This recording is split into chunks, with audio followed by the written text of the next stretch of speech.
Here at home, Prime Minister Mark Carney has announced 3 by-elections will be held next month. The by-elections are set for April 13th in the Toronto ridings of University Rosedale, Scarborough Southwest, and the Quebec riding of Terrebonne. The Toronto by-elections come after the resignations of former MPs Chrystia Freeland and Bill Blair. Well, the by-election in Terrebonne is a result of last month's Supreme Court decision to cancel the result of the most recent election after the Liberal candidate won by just 1 vote. The Liberals currently have 169 MPs in the House of Commons and will need 172 to form a majority government. And with me now is CTV News political commentator and former NDP leader Tom Mulcair. Good to see you on this Sunday, Good Tom. to be with you, Renee.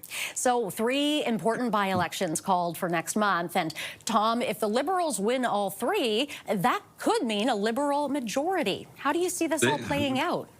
I think that the 2 Toronto ridings are a lock for the Liberals. They've managed to do something quite impressive. They poached the deputy leader of the Ontario NDP, and she'll be running for them. She'll have no trouble getting elected for the Liberals.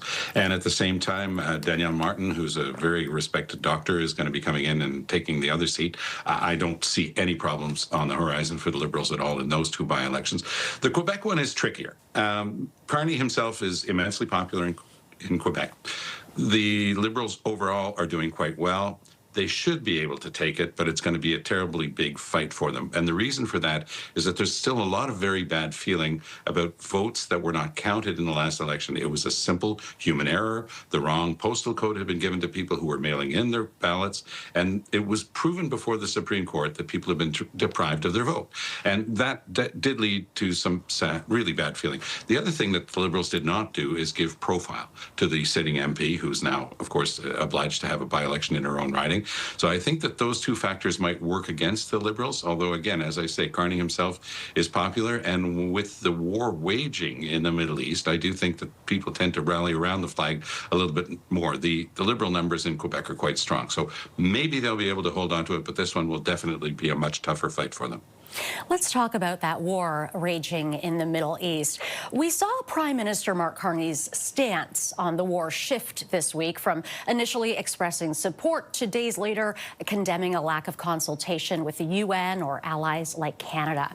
What do you make of Carney's evolving opinion on what is happening?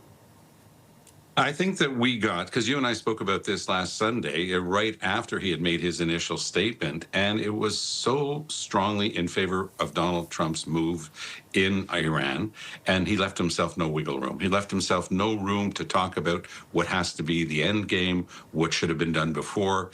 As the Prime Minister of Canada, he has to give himself that sort of room to maneuver. He didn't give it to himself. He tried to do it after the fact by talking about the fact that it was with regret that he had he didn't quite apologize, but he said it was with regret that he had backed the Americans so forcefully in his initial response. And then the civil servants took over and started putting in more guarded language, which is fine. But it left people with the impression that the Prime Minister himself didn't have a consistent policy on this as the week evolved, and that's never a good thing in politics. There's an old saying, Renee, that in politics, when you're explaining, you're losing, and he was doing a lot of explaining. He, for example, opined as to whether or not NATO might have to get involved, and therefore Canada, in response to the missile that was fired at a NATO member, Turkey.